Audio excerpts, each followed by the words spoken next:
Shut up and don't tell me how to do things. I'm not saying that I'm special, I'm just unique. I am marching to my own beat. Mine's my playground, but it's really not amusing. Come out back and play, I'll show you where I keep my mood swings. Rhymes are random, I know it's confusing. That's just me, it's how I do things. Thoughts are getting darker, terrible like loose leaf. Please don't take advantage, please don't use me. Or your jaw gon' hang like curtains loosely. I'm obsessive, I know things consume me. Overanalyze until my face turns blue. See what you say, what didn't. What's up, everyone? What's up? Welcome to another episode of the 49ers Podcast Network. We got a full crew here tonight.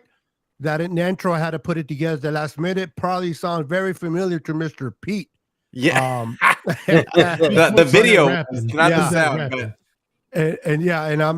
But everyone, welcome to our channel. I appreciate you guys coming. This is, I believe, our third episode or fourth episode of the 49ers Podcast Network. We got my boy, my co-host, Mr. Brandon. What's up, Brandon? What's going on? And we got Pete in the house. What's up, Pete? What's going on? And then we got Christian in the house. What's up, Christian? What up? And then we got Bashar in the house. What's up, Bashar? Doing good, man. How you guys doing? Good. And then we got our boy Dion in the house as well. What's up, Dion? He's probably What's driving going on, right fellas? What's good? There he is. And last but not least, our boy Rod's in the house. What's up, Rod? What's up with it, everybody? What's going on? Are you guys ready for a good show tonight? Absolutely. Let's get it. So many things to talk about, and I'm gonna bring up the topic, and then you guys can just go from there. A lot of things happen. You know, we know about the Robbie Gould won't be kicking for the 49ers any longer, and a lot of the names that I've been hearing, one in particular in the draft is Jake Moody being taken by the Niners. The question is, where would he be well suited to be taken in the draft? Some people think a third round pick for him is too high. Some people think that even a fifth round is too high. But the question is for the panel to start off this show, would he be available where you think it's the right place for the Niners to take him at? There's a lot of teams that need kickers out there, like the Cowboys and other teams. So I'm going to start it off with that. Is Jake Moody one that you guys want first? And secondly, how high is too high in your opinion? And we'll go ahead and start with my boy Brandon. I mean, to be honest with you, I haven't really looked into too much of the people coming in from the draft. Shame on you. I've been so busy with work, dude. So, but I mean, it's, you know what, let's start it off with Bashar first, and then you come back to me afterwards. Ándale pues. Bashar, go ahead, brother, since he's copying out over there. Yeah, I know a lot of people are really, really high on Jake Moody. Not saying that I don't think he's going to be a good kicker. I don't think that he's good, but you know, people are talking about trying to spend a third round draft pick on him or even fifth rounder. I'm like, no, I'd say wait when we got our picks in the 200s, perhaps once we get there. I'm not sure if any of those picks are in 200s are in the 6th round, but they might all be in the 7th round. If that's the case, just wait till the 7th round. I just think we have so many other pressing needs. Unless we hit it big on other picks, who knows? We may possibly trade up to get a lineman, a tackle, or an edge. So, yeah, I mean, there's going to be other good kickers that are out there too. I just don't think it's the end all be all with this guy. That he's the only kicker worth drafting and nobody else. That's how I look at it. Right on. What about you, Dion? Me personally, I hear that Moody is probably the best kicker in the draft, so we might as well take him. You know, Robbie's on his way out, obviously, and that's okay for me. Man made a decision. He feels comfortable with it. Team feels comfortable with it. We just definitely have to make sure we find the kicker in general, just based off the fact that Mitch is definitely not a dual-sided type kicker. He definitely is one that can only punt. So he can do punt and kickoff, but we just get, you know, if we draft a kid, I honestly think we could take him with one of them third round picks. Fuck, we drafted Mitch Wisnowski in the 5th round, but I think we will have to draft him a little bit higher due to the amount of teams that are kicker needy. So for me, I would say you could take one of them third round picks, one of them comp picks, and pick him up. Why not? That way you have that situation cleared up and squared away. And you can even go after your offensive lineman and find a center and a guard if you don't find one in free agency. Because to my knowledge, we don't have any contracts that have been finally reconstructed. And that's going to need to be done because I think we now stand around 7 or 8 million in cap space. Yep. We and I agree.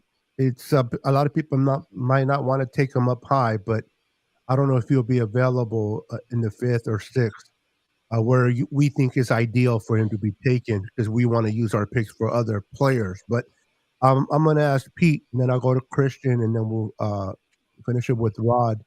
Well, back to my boy Brandon because he didn't want to go first. Yeah, no mames. Pete, what's your thoughts on that question, brother? Yeah, so I kind of agree with Dion, and Wisnowski was picked in the 4th round, so it's even it wouldn't surprise me at all if they decided to use one of those 3rd round comp picks because they're at the end of the 3rd round anyway. So I wouldn't be surprised. It wouldn't shock me. I don't think the 49ers do what they want. Like this front office has proven that they pick who they want when they want, and they don't really care too much about what the experts think about draft position and all that other kind of stuff.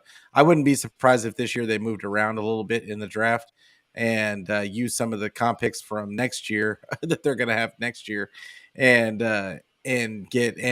move up either. So it's going to be I fully expect them to go after there's another couple of kickers that they've already talked to at the combine. So it's not necessarily Moody or bust, but I'm go blue Michigan Wolverines. So of course I want Moody on the team, but yeah, it's not Moody or bust. They got a couple other guys that they've been talking to too. So nothing surprises me at this point. That's right. You're a Michigan fan. I forgot about that, Pete. That's right. What are your thoughts, Christian? I feel like I'm kind of in the middle because I don't really want the Niners to waste an earlier round pick on them because we have other needs. But from what I've seen from Moody, he does look like a generational type of kicker, like one that you do kind of, go up and get. Just because we've seen those kickers been drafted early before and have great careers in the league. So he looks like he could be one of those kickers. So I could see going up and taking him early, but I don't really want that for the Niners because we have other needs. So if we did it, I'd be fine with it, but I don't really want to do it. But I do think there's a chance he could be a generational kind of kicker because I was watching him and he's freaking phenomenal for a kicker. Like I haven't seen a kicker this good in quite a while. So, but when it comes to kickers, as long as we can find somebody who can kick it out of the back of the fucking end zone, I don't really care. He hit a 59-yarder. I just mean because how many times we get screwed with returns because Robbie Gould can't kick the ball out of the back of the end zone. So I think that's a big part of finding a kicker. I want somebody who can kick good field goals, but we need somebody with a strong enough leg to kick it out of the back of the end zone. I totally agree with that, man. Go ahead, agree with you. You just took literally the same words how I felt about the same thing. I agree. I totally agree. Same exact moves, everything, because I'm torn as well. I don't know which way to go as far as it. We have so many picks in the 3rd, round this year. Like you said, also you can go and trade, a couple of them. It's no wrong situation right now. So I think we're in good company right now. Yeah, I hear you. There's so many, so many kickers out there that could be a kicker for us. But I don't know. I love Robbie Gould. I love that he, is very accurate, especially in the playoffs. He's very consistent. But man, it seems like we have to get him. We have to get up to the 40. 40-yard line, or for him to be able to make a completion. It's like I want to see someone that can go 50, even 60 yards at times. If we can move the ball, that we can still get at least 3 points out of it. But I'm always a firm believer. Sometimes when you make changes can be good, and sometimes changes can be bad. Sometimes you go from Robbie Gould, and we can hit with someone like Moody, or we draft Moody and he just flops in the NFL as good as he is in college. I doubt it for kickers though, but because kickers is completely different from regular position in football. But it's an interesting to see what happens there. At the end of the day, Robbie Gould is going to be kicking from someone else. They didn't use no franchise tag on him, which I didn't think they would, because I don't think they wanted to pay him that amount of money. And they just allow him to walk. The Niners probably don't want him to go. They're probably still trying to work something out with him, but I doubt it if he comes back. I think he does move on. Let me ask you guys, McKivitz was offensive lineman that was signed to 2 years, most likely to replace Big Mike at the right. I sure as hell hope not. Yeah. I hope not either. Man, I hope not. I'm about to look at that contract and see how much we're paying the guy. That's what I'm saying. They haven't announced how much they're paying him yet. So like at least if I didn't it's see not it. Definitely money, 2 then years, right? It's okay. Yeah, But if 2 it's years, but I part of mean, money, all that means is that he'll be Yeah. on the team for 2 years. Like Right. We're just Is he more depth than actual starting? I don't see how we put in a freaking just a cheaper version of Mike McGlinchey, if not almost Yeah. like that.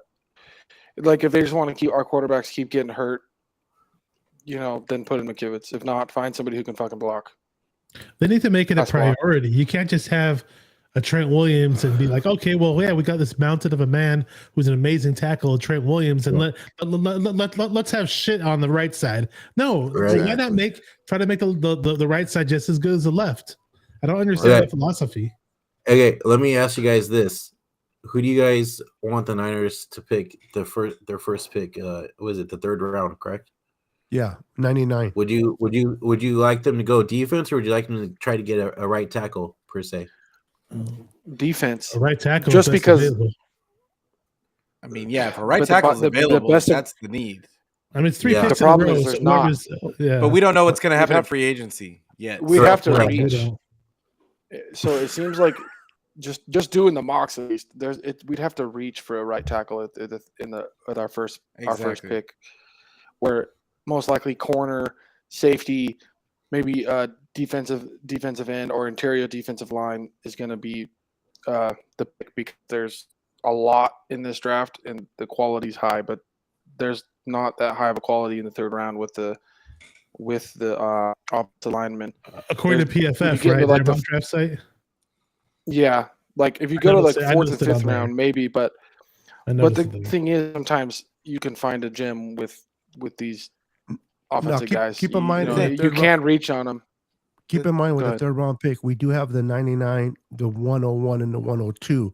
Yes. So there's just that 100 Yes. in between us. So if we feel that whatever that, I forgot what the team it is, if they don't need that particular position, I can see them going defensive tackle and then maybe going offensive tackle with the 101, because they know that team is not going to take one. So it's being that close. I like it in a sense, so the Niners have a little bit better chances of who they're going to take with 99, because they know whoever they want could still be there at 101.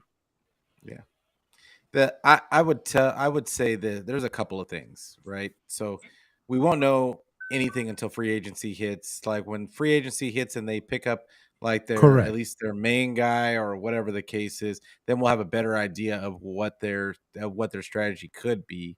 But the other piece of it is all these mock draft sites, the last 2 years at least that I've been doing mock drafts, the draft doesn't pan out like the mock drafts. Like Of course, it never does. last year, It never does. last year it was ridiculous how different it was. So so I don't know. I don't put a lot of stock in the mock drafts. It's fun to do them. It's fun to do them, and it's fun to like kind of think of. But we don't know. A lot of these teams are just not telling you what they really are looking for in the draft. They're talking to a whole bunch of them. They throw a lot of smoke screens out there, but then when the draft hits, they pick They picked Spencer Burford that we didn't hear anything about, or Womack Yeah. that we didn't hear anything about, or Nick Zakelj that we didn't hear anything about.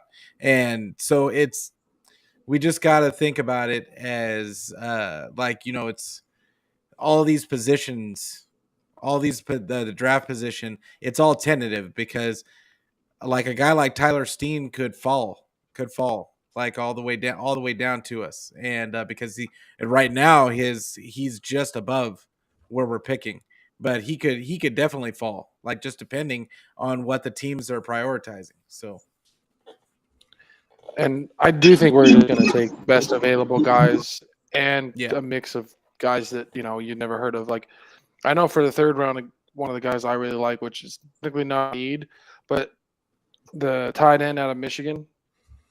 Yes, Schumacher. Actually, I like with having those 3 third-round picks. Go blue.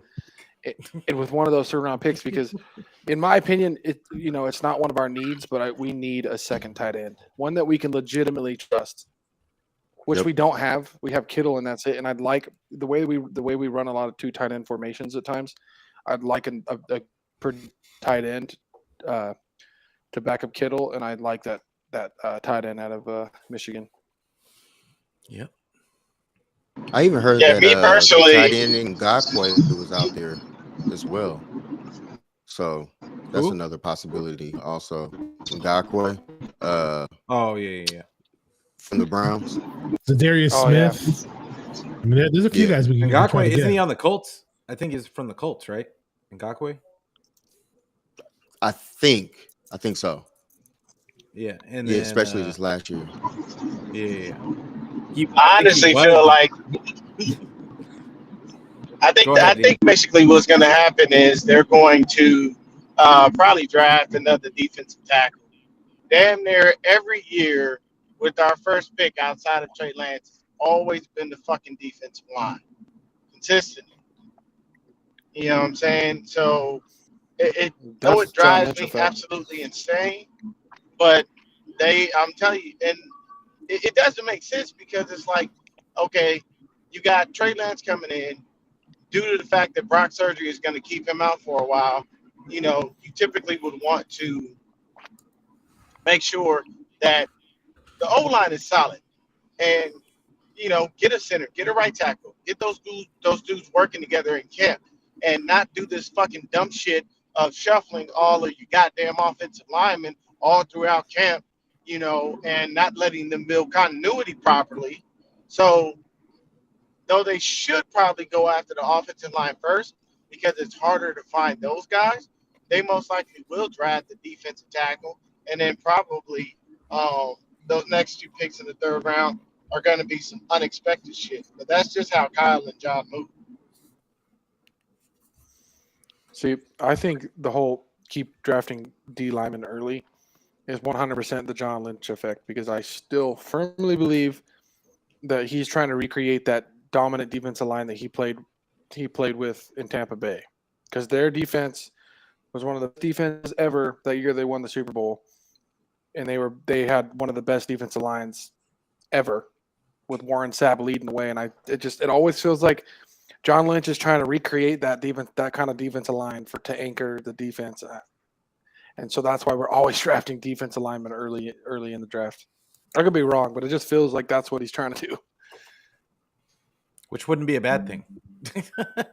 True, if it would work. Yeah. If we'd stop missing on picks. That's true. I mean, I feel like you have to build within on the trenches, because if you don't, it almost feels like it turns into like 7-on-7s after a while, because it's like if you can't get any pressure onto any quarterback, it's going to be a long day. So we got to, create some type of pressure, especially up the middle. So I definitely agree with it. I think we don't have the sacks to show it, but I still think we had probably some of the best pressure consistently throughout the season, because I look at the way we led the league in interceptions last year, and to me that mostly stems from pass rush. Even though we don't have the sacks, the interceptions have a lot to do with the pass rush. Yeah. So I kind of like the guys we have personally. Like I know we're gonna mix around, but I do feel good with the guys that we do have going into next season because we may not have had the sacks to show it, but we have the interceptions to show that they were doing their job. I feel you. I agree. I'm sorry. But I like this comment about Zadarius Smith. I'm all for bringing. What's up, Zadarius JB? Smith. That would be freaking sick. I'd love to bring Zadarius What's up, Smith. family? That'd How be are you? great. Oh, what's going on, Oh, John? John JV, Lee's what's here. up, homie? What's up, Party John? just started. Did you? I felt like I was late. No, No, we, you're good. you're perfect timing, brother. All right. Just don't let it happen again. Perfect timing, though. You better don't wipe your worry. feet. I'm kidding. Hey, the one thing I'm ready to talk about the most is this Lamar Jackson bullshit. Oh, come on. Is it really? Is it really even worth talking about? Like, It's true. We don't have the Okay, money. it's true. It's Open true. up the It's can of just, worms, won't you? it's just annoying how many Niner fans are like, oh, let's trade Bosa, let's trade Lance, let's trade a freaking this pick. I'm like, dude, you guys want to trade all this for a guy whose accuracy is worse than our rookie quarterback who just played? well, I don't. It's not to me. It's not even Just- about Lamar. The reality is that they're not going to do it. So why are we even speculating? Like, I mean, but they're acting like nobody. There is no chance that the 49ers do that. Like, there's they're just no acting chance. like though. They're acting like it's like a huge disservice and it's terrible that we're not even gonna try. Like, well, it's not the best thing for our team, and Yeah. I just don't understand why it's even brought up, and then why people are going into it so much, acting like has to happen, and it's the only thing that makes sense because it's ridiculous. They want a quarterback who is injury prone, who is most of his game is based off his running, which running eventually declines, especially with leg injuries, which he's coming off of. And he's still not that great of a thrower with the ball. His accuracy is not that great. So why is he a top 3-5 quarterback like everybody's saying? I don't get it. I don't think Because he can run. It's his leg. I don't think his It's real accuracy, simple. but his accuracy isn't that bad. Like, it's Yeah, just the number one Go ahead, situation for me with Lamar is you cannot get him. And I feel like everybody has bypassed that and just made speculation. The rule for that non-exclusive franchise tag is get a man the money that he wants, see if the other team can match it. If they can't match it or do not want to, we need to give up 2 first-round picks. And the issue is we don't have 2 first-round picks. We don't have a first-round pick this year. It will be next year and the year after that. And I don't believe that the way that rule is set up, it allows you to do that. yeah. So- it doesn't. The other thing is there's no way he doesn't fit our system. And I don't need Kyle Shanahan running his ass into the ground. I know he likes to run, but that doesn't make sense. And I just don't understand why anyone would want him to come here. It's not like, honest, I don't feel like he makes the team better. I feel like it's confusing and it's worse, for him to be here. And but like people saying trade, there is no trade. It's a sign and trade. And the 49ers are way too damn frugal. They ain't about to get that man $200 million guaranteed. You out your fucking mind if you think that's Preach it, happening. brother. Preach Now it. with Barack at the helm. And side note, nobody's giving him that. Hey, like, the Ravens nobody's aren't, giving- dude. The whole point of this is the Ravens are like, oh yeah, DeMar, you think you're worth that? Go see. And every team's like, yeah, no, we're not playing this Yeah, stupid we're game. not. Everybody And the blamed the Ravens would be like- shitty ass Browns for this. Yeah, Yep. but then the Ravens are gonna be like, see, we told you that you're not worth that. This is what we're gonna pay you. You're gonna take it, or you're shit out of luck. So I'm either out of the take it or loop. leave it. Explain how the I Browns also messes up. think Correct me. The Browns? let me know. also because of- because they the gave Browns the are the guarantee ones that program. gave Deshaun They gave Watson all Deshaun that Watson. money. Because they gave Watson And- all the money, 250. yeah. They guaranteed his contract. The first Like, time ever to guarantee all that money Yeah. to a position player. Yeah, there you go. I can tell you this And- too. and- the one and thing one that that I hasn't think about proven that's messed up is the fact that when you look at the overall situation, the owners came together and were like, fuck this, we're not allowing this. Because why Yep. would so many teams randomly be out on Lamar Jackson, who is a really good quarterback, who does have dual threat ability. But why would all these teams magically come out right after this tag is placed on him and go, we're not going to pursue him? Well, I'll tell That's you the why. owners coming together and because saying, I don't think it's the we're owners not coming giving together. up that fucking money. No, That's the whole they're not point. playing the Ravens. It's not the They're not playing the owners Ravens coming game. together. Now the issue is that nobody's going to pay him all that guaranteed money that just because they don't want to. Like they don't want to pay all that guaranteed money and give two first round picks. No, they're not going to do that. Nobody's going to do that. And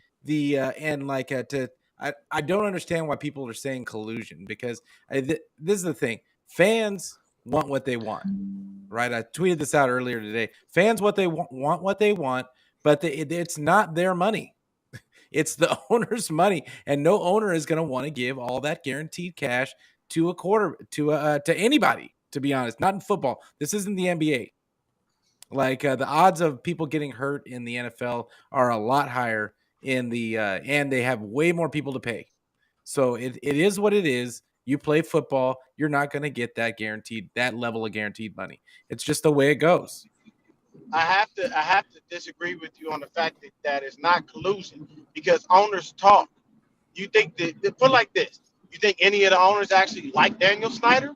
No. Hell they no. tolerate it because he's one of them. So they have to deal with his ass. But I can tell you this, these owners most likely took that as a challenge and a slap in the face when a lot of the players started to try to do the shit that they did.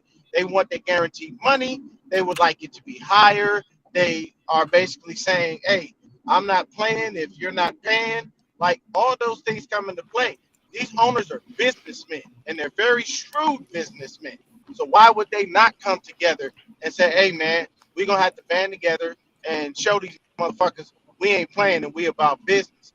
And business dictates that there's only a small margin for error and a small margin for us to pay you, but we're not giving you what you think you're worth. We're going to come together and make sure that you understand that your worth ain't that, and we're not giving up that money, because when Lamar gets it, then the next quarterback that's up for a contract is going to want it, i.e. Justin Herberts of the world and guys like that. So that's the main reason why I think that they're doing that, is because it only makes sense for them from a business standpoint. Yeah, but it only makes sense for them from a business standpoint, which is the reason why it's not collusion, is because it doesn't make any sense for any of them to do it. So they don't even need to collude. Like there's no they probably asked each other, what? Hey, are you even thinking? Nah, I ain't doing that. Like for it what? Doesn't benefit the owners. Why would it doesn't benefit? Why would any of them do that? And Cleveland is going to see why they should not have done that in the next year or two. They're gonna see why they shouldn't have done that in the first, because then they're gonna have problems keeping their guys, all that stuff, because all that stuff is gonna be touching their cap, and there's no way to kick that can down the road because you can only do it so much. So I wouldn't say the owner's even involved. I think the Ravens are playing a game, and a lot of the other teams just aren't playing that game. Like the other franchises are aware of what the Ravens are trying to do, and they just said, you know what, we're not playing that game, because that's the Ravens owners, are like, well, yeah, I know, but that's what I'm saying. They're not colluding. They're not colluding with it. It's just smart business. They know that if one team bites, the next team's going to have to bite the next team, and before you know it, the players are going to control. What I mean is the whole point of this, the Ravens are just trying to show Lamar that he's full of it, and the other teams know this, so they're like, we're not going to make an offer and make a big deal, and we're going to get him in the first place, because the Ravens are never going to allow any team to actually get him. I think Baltimore is just Lefty. I think Baltimore is just sitting back saying, look, we'll let the market determine what you're worth. Exactly. And then we'll just, if the market determines that you're worth less than $200 million, then they may consider just keeping it. Am I wrong? No. That's what they were. I think they were planning on keeping. I don't understand. I think they want to keep them. I just don't think that they're willing. Look, you guys said it. The Browns set the market at a obnoxious price. Like 31 other teams are looking at this at Cleveland like you are historically shit. Yep. You are historically terrible businessmen. Yeah. We don't even value quarterbacks at $230 million fully guaranteed right now. You know, and now you have just moved the market in a direction that the owners weren't willing to go with a salary cap that keeps increasing. You're screwing us. Essentially, you're screwing it. Look, here's my question, Pete. This was for you. Yeah. If Deshaun Watson essentially plays like dog shit, right? If he becomes dog water, now that contract is fully guaranteed. Would you guys imagine that there's an out for Cleveland somewhere in between? There would have to be. No, there's not. Yeah, No, there's not. It's fully guaranteed. Guaranteed, yeah. See, Cleveland. That was why it was such a groundbreaking. It was such a groundbreaking contract, and but the whole thing, and that's why the owners were so angry, and they were purportedly angry, like they were publicly angry about that contract, just because, like, why would you do that? We don't do that here. We don't do that here. So why would you even broach that subject? Yeah, because it hurt all the 31 teams. Now you got a quarterback like Lamar Jackson that can say, "Listen, I have no legal issues. I'm not having girls no claims against me. I play good football." If Deshaun Watson can get that with those allegations and with the shit that he's going through, if he can get that type of contract, why can't I? And that's what these quarterbacks starting to look at. And it's not unfair for Lamar. He wants his money, but it's where the owners are like, shit, what the hell did you Cleveland do? Did you just set up the bar so damn high? Now we're behind you guys cleaning up the shit, and we don't like it. I think these kind of contracts are actually going to start to come. It's just it came a little early with Deshaun, and Lamar's not the kind of quarterback that's going to get that contract. His style of play is not sustainable for a long period of time. You're not going to give him that kind of money, that kind of contract. Yeah, but he's sustained now this. He has sustained this level of play. Okay, yeah. But he's not going to. It's going to start to deteriorate because he's a runner. Like, that's his game. That deteriorates a lot quicker than being able to pass the ball. Hence why running backs are short-lived. Lefty, I respectively and he's already injury prone. He's injury prone. He's taken injuries to legs, which make him his money. So he's not the kind of quarterback that's going to get that money. But just wait until Burrow's contract comes up. He's going to get that money. He's gonna break the market wide open. Just wait. Burrow's gonna be the one to do it because he deserves that contract. Do you believe that the system in Baltimore is effective for the long term? I mean, you're saying his body. I mean, you're saying his style of play is not sustainable for the long haul. But what if I asked you, do you believe the scheme in Baltimore is sustainable in the long haul? What if you put him in a different system? You can try to put him in a different system, but he's not the best thrower of the football.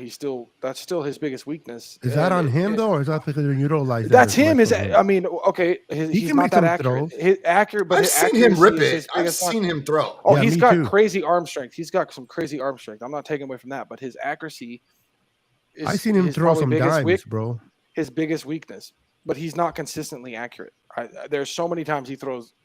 You can just watch watch him in one game as each throw is different than the other, and his accuracy isn't as good. That's his biggest knock. So yeah, I get like the people say that his scheme might hinder him, but I think that the scheme is that way because that's the best way he's going to succeed in the NFL. I know because with his legs, though, his legs made him that MVP. His legs is part of. I'm not trusting Lamar Jackson if I'm deep in a game. In an important game at the end of a game, and I need him to drive down and make all the throws to win a game. If he's not able to use his legs, and I need him to stand in the pocket and win a game, I'm not trusting him to do that. Listen, we haven't had a quarterback that can make all the throws, and we still made it quite far. My point being is, I know, but I'm not saying we don't bring Lamar to San Francisco. I'm not saying that. No. The argument strictly if we're talking strictly Lamar Jackson and his skill set, I do believe that he'll find success somewhere else. I do believe that. I do. Well, I'm not saying I'm just saying he's not worth the money he's asking. That's where I'm going with this. Like that's why he's not getting the money. I think that that's my reasoning. Will be. You're basing that only because his ability. Go ahead, Mike. Look, here's my. I want to ask you guys this question. I want to go back on the Deshaun Watson thing. I understand that it's a fully guaranteed contract and there's no out. But if Deshaun Watson fails, does it reset the market? Because he can no longer be the example, right? He failed at a fully guaranteed $230 million contract. If he fails, okay, does it reset the quarterback market in favor of 31 other owners? Yes. Burrow's going to Yes. Yeah, of course. Oh yeah, Yes. absolutely. So, Okay. Absolutely. Because I'm counting I on already that. think I'm I actually already think that counting the owners have decided that it's going to be in their favor regardless. But I still think I don't think the Yep. reality is these guys keep their money for a reason. They don't just spend because they think it's the right thing to do. They don't care. They don't care about you. Good. They don't care about the fans. They don't care about the players are employees to them. And the reality is they're going to pay what they have to, but they're not going to pay a dime more. Burrow's going to get a crazy contract. Watch. Well, I don't think so. It's going to here's my thing too, though. Like, if I'm correct, he gets injured kind of easy too. If you think about it. Well, I mean, he'd missed 10 games in the last 2 years. He's missed 10 He's more games. prone to injury because of his running ability. But let me say, Yeah, that's what I'm saying. Ravens are going to pay him. Somebody's going to offer him a contract because there are so many teams out there that are hungry and they don't have that elite quarterback. The Niners, listen, if the Niners had Josh Allen or Patrick Mahomes, we already had what, 2 Super Bowls by now? And what are we lacking in? It's a freaking quarterback. There's teams out there that are hungry for a quarterback. They will pay or make an offer sheet for Lamar because Lamar does give him the opportunity to win. And Ravens are going to match it. They're not going to let him go out the door. And whether you guys think he's worth it or not, because he's not a pocket passer, he's more of a mobile quarterback, but he's valued if you built a system around him like Baltimore has. And Baltimore can't afford to lose him because that system they took years to build. They built it for Lamar. They put a different quarterback in there. Now they got to reset the whole button on their offense, and it's not. They're already resetting their offense because Greg Roman's not there anymore. Well, I don't think that Gary Roman was the reason they put that offense together. That's why they let him go. Greg Roman did the same thing for Kaepernick, and Lamar Jackson's just a better version of Kaepernick. And a better thrower, for sure. I'm just saying he's a better version. He's a better version of Kaepernick. He's just a little bit better version of Kaepernick. But don't you guys agree that there'll be a team out there that would pay for Lamar services because they're hungry for a quarterback? I think that they would pay him, but the problem is that I don't think that he's going to get the offer. There's not going to be offer sheets like that because they know that the Ravens can match, and then they have to give them 2 first-rounders on top of that. That's why the Ravens did it, because they know nobody's actually going to do it. They're just nobody's going to. Oh, I see. Yeah. That makes sense. I think they're more trying to prove to Lamar by. I think they're willing to tell Lamar, look, let the market determine your value. Come back to the table. We'll talk or we won't. Right? Or do you guys believe that it's that relationship is broken? No. I think he's going to stay a Raven. I 100%. I think he's going to stay a Raven too. What I heard from coming out of the combine is John Harbaugh really, really loves Lamar Jackson. But you're right, John. It's like those that have kids. Sometimes you try to teach a kid a lesson and they don't want to learn it. And sometimes you got to just let them figure it out on their own for them to actually understand what you're saying. And then the light turns on. I think what they're doing with Lamar says, you don't believe that you're not going to get that amount of money out there. Go ahead and do it. Go ahead and look for it. And once Lamar says like, shit, nobody's offering me nothing that I want, then he's understand, okay, it's not the Baltimore Ravens just out to get me. I can't really get this money elsewhere, so I'm going to go ahead and sign here. Right. And I think they're just letting Lamar do it because you're right. I just thought about it when you guys mentioned about nobody's going to make that offer because if they lose that offer sheet, they have to give up two number ones. They don't want to do that. Yeah, they're not going to do that. But just for clarification, Deshaun Watson's cap hit for starting this coming year and until 2026, his cap hit is $54,993,000. So pretty much 55 million every year. A lot. Now the cap is going to go up. It's supposed to explode. It's exploding this season. It's going to go up again next season. It's probably going to go up every year. But I don't think that 55 million a year is ever going to be a deal. No. Like, I don't know what the Browns were thinking. I mean, I know they were hungry for a quarterback, but what were you thinking by me giving that guaranteed? That's especially crazy. to someone like Deshaun Watson that has some issues. Yeah, They got worked on that deal. The thing is Deshaun ever going to be the old Deshaun, or is he just a basket case now, a head case now? Well, will they be able to put? Will be they? Because you saw pieces. They're losing pieces because they can't afford to keep guys. So like, can they put guys around? Can they draft well enough to put guys around him? Because that's what it's going to take. They're going to have to hit on those late picks like the 49ers have been. And and I don't know that they can do that. Yeah, so Chubb could be on his way out the door, right? You could be moving him. Oh, they're definitely not paying Chubb. Chubb, I heard crazy, that. Right? I mean, that's Amari that's, Toomer. They're trading him. Yeah. So Amari Cooper. Cooper. Sorry, Amari Cooper. They're trading him. Dallas is trying to get him back. Dallas is another joke. Oh, that Wow. shit show! The shit show of the Dallas Cowboys. Yeah. Wow. But so that it's an interesting topic with the Lamar Jackson. Let's see what happens. Yeah. It's gonna, the next week or so is going to be definitely very, very interesting. Let's change the direction a little bit. Let me ask you guys in the panel, and who do you think the Niners are truly? Not don't respond this as a fan. Respond this. Trying to respond that as an owner of a team or a business. Do you guys think the Niners will make a big splash this offseason free agency, or do you think they're going to be more conservative and they're going to work the draft more than free agency? It's all about tweaking now. Yeah, it's all about tweaking now. Yeah. Oh, I agree. Yeah, I agree with Rob. You gotta. I agree. I'll With see Rob. You gotta twist those contracts up. Yeah. You gotta restructure them deals. On top of that, basically to create the cap space. But we don't make big splashes in free agency.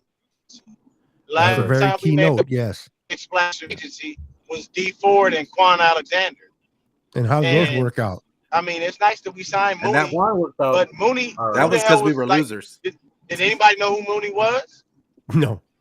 No. I'm pretty They sure knew there's he a few, was, but not many.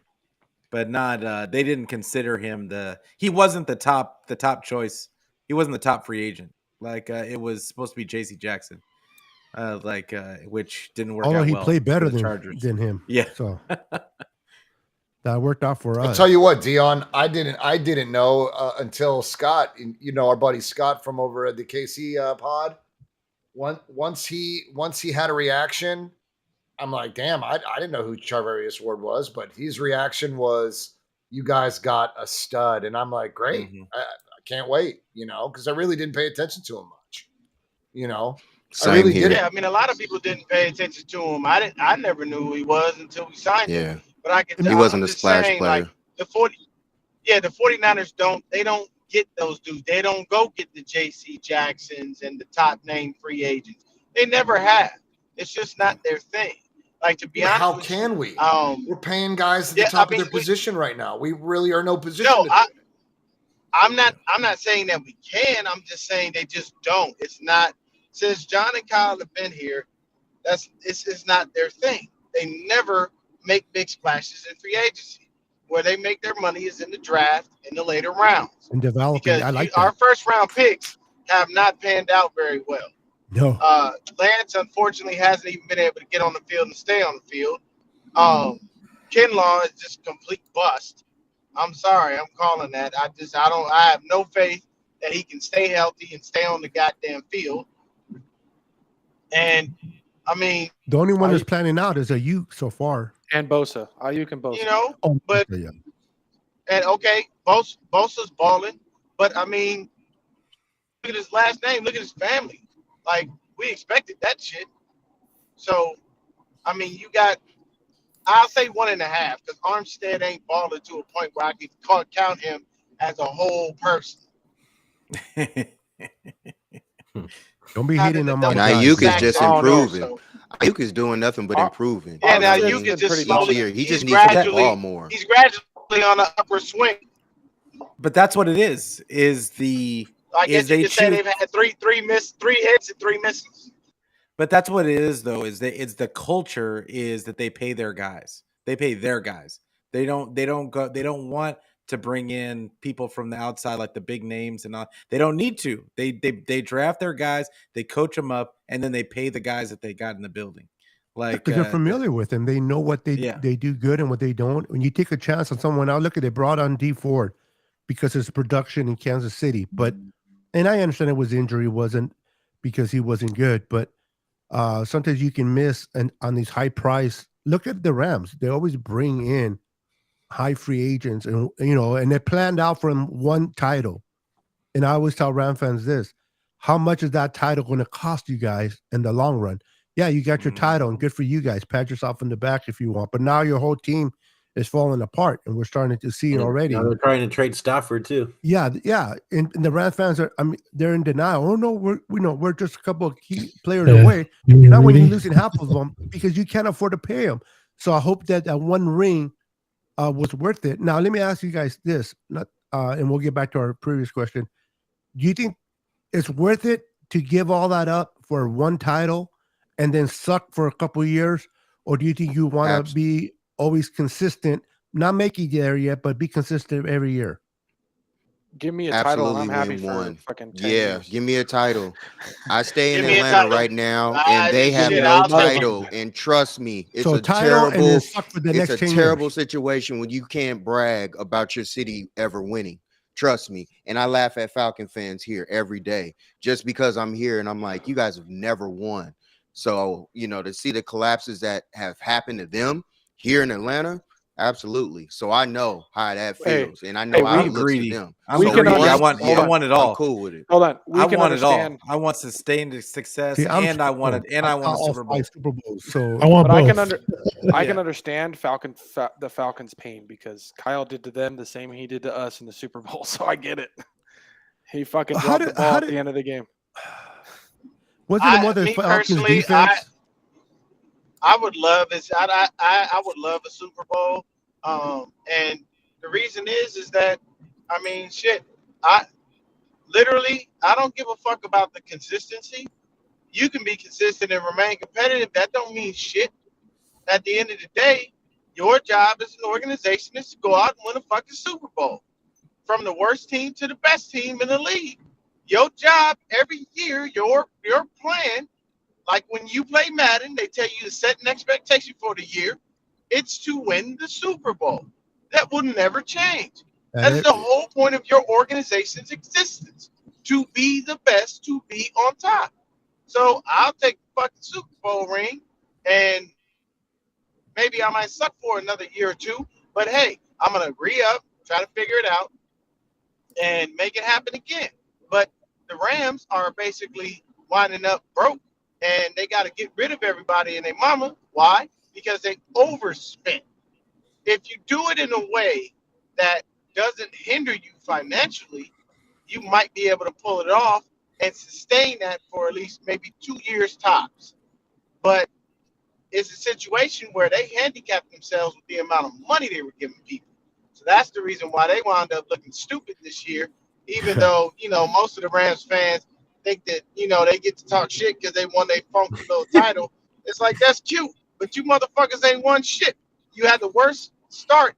You had the worst year of any Super Bowl winner from, that previous year. So while you boastful and braggadocious about your little punk ass Super Bowl, you still look like shit. And with everybody that you're moving, you cannot sustain a winning formula because what you gonna do? Get rid of Stafford and sign Baker Mayfield? That motherfucker ain't taking you nowhere. He is not taking you to a fucking Super Bowl. I'm sorry, it's not gonna happen. And then they signed Allen, that receiver. I forgot what the contract was, and then now they're trading him, but they're going to be in debt with debt money for him, and it's like, how do you run a business? I mean, like you said, Dion, you run your title, and they got their title, and that's all they can do is throw that title in people's faces. But that title's going to get old eventually, and you want to be competitive. But I understand how all the Niner fans, especially the younger generation, they want a Super Bowl. Yeah, because they want to be so bad. I want that chip so bad, dude. 30 years of pain. I've seen all my other teams win a chip. I just need to see the Niners to win one now in my lifetime. Same. Yeah, but it hasn't been recently. I gotta get going, guys, but I appreciate you guys having me on. Like, I can't wait to do this again with you guys. All right, Pete, take care, man. Always, Pete. Pete. Good Coming night. on, Pete. Pete, always a pleasure. All right, Yeah, Pete. for sure. Later, Pete. Talk to y'all later. Laters.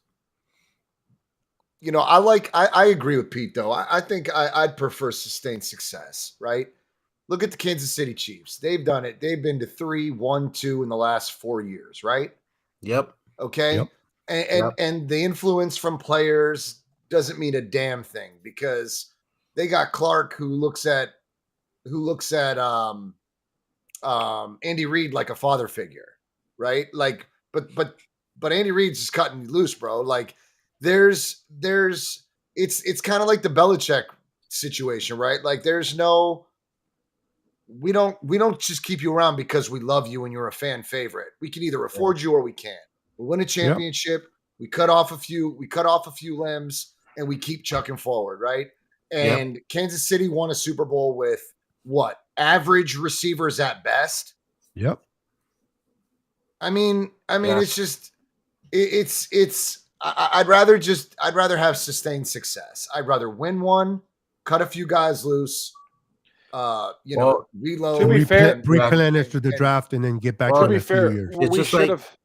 Hold on, Brandon. To be fair, we should have had the sustained success we're talking about. We should have had, because we should have witnessed 2 Super Bowls in the last 10 years. At least 2.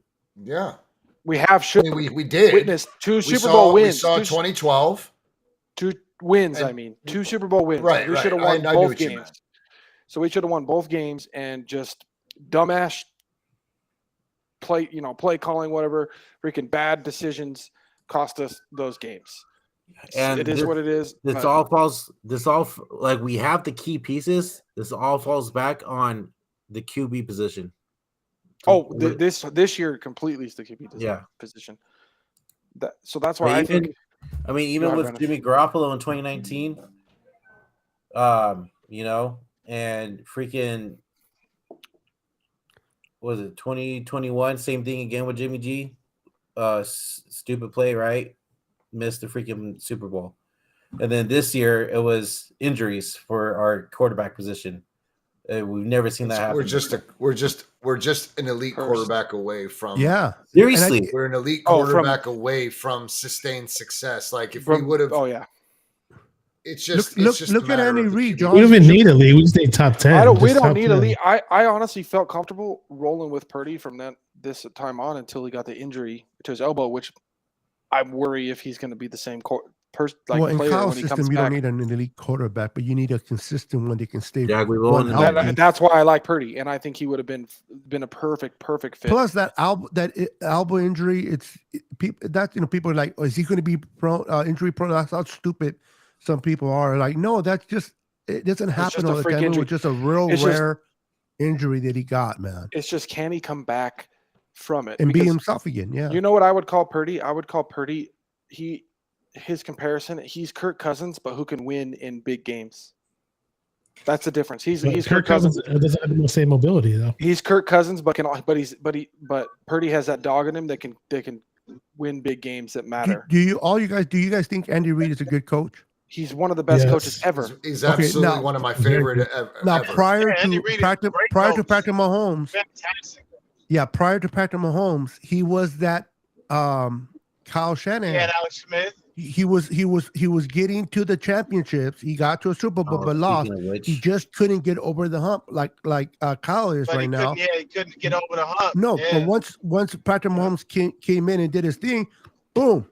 Now he has 2 Super Bowls, and I agree. I think if Trey Lance can obviously be the quarterback that we hope he can be, or Brock can sustain and continue to do better, I think we can get our Super Bowl. Because I like our scheme. I love our coach. I love our general manager. I love the way they built the team. I love the roster that we have. We just have to have that consistent quarterback. And I don't care what people say. People can argue me all they want. If Brock wouldn't have got hurt, we definitely would have beat Philadelphia.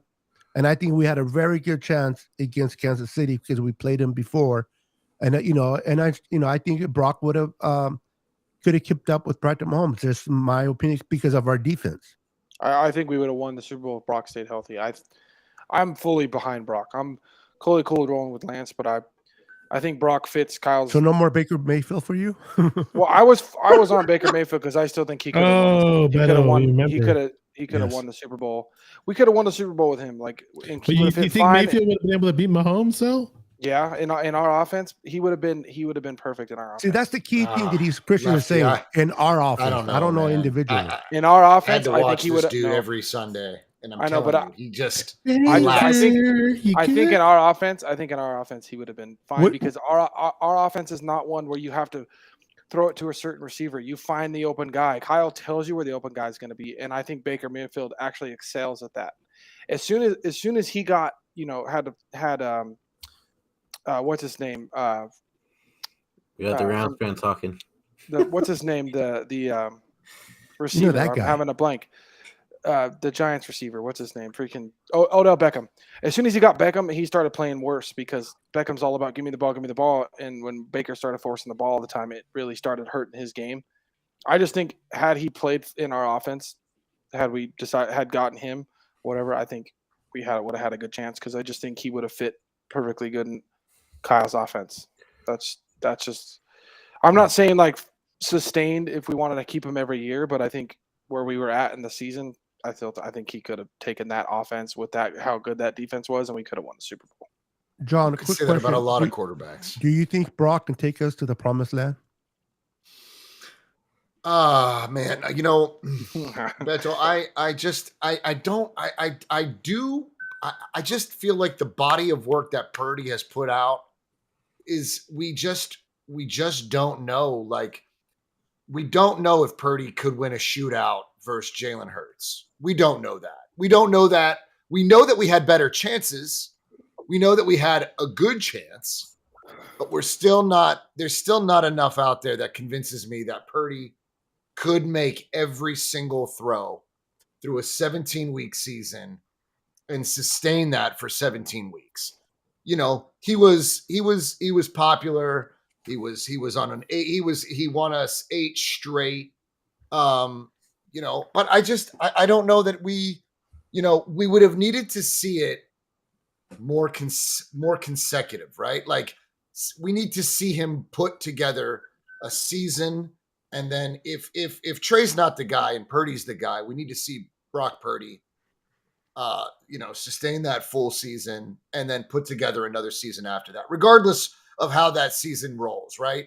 Correct. If do I believe that we had a good chance to compete versus Philly? I do. Do I think we could have beat Philly? It's a shootout. It was going to take a shootout. I don't think so. Look, Hurts had his worst game probably of the season against our defense. It just looks different because of the point, but we were freaking killing. Our defense was killing their offense. It just didn't look that way because we didn't have a quarterback on our side that could throw the damn ball. We were freaking humiliating that offense. Yards. He looked like shit. We made him look like shit, exactly what we thought. I think we would have whooped their ass if Purdy didn't get hurt. No, Kansas City offensive line was I don't really think good. that we would have whooped their ass. Lefty, I mean, it could have been a great game. It would have been a close game. I don't know. Do you think we could have won? I think we could have won because honestly, one of my biggest worries in that game was what the DBs were going to do, especially Lenore was getting a lot of shit. And, at times Moody has his breakdowns, his lapses. And when those guys were challenged, they were stepping up to the plate. So I think we had a good shot to win had Purdy played. Okay, here's a question for you guys right here. Do we agree that healthy Trey Lance has to play the season to find out how he performs? 100%. Yeah, of course. Yeah, he's got He's got to be the guy. But on the topic that you guys were just on, it's for me when I'm looking at everything as a whole, it's real simple.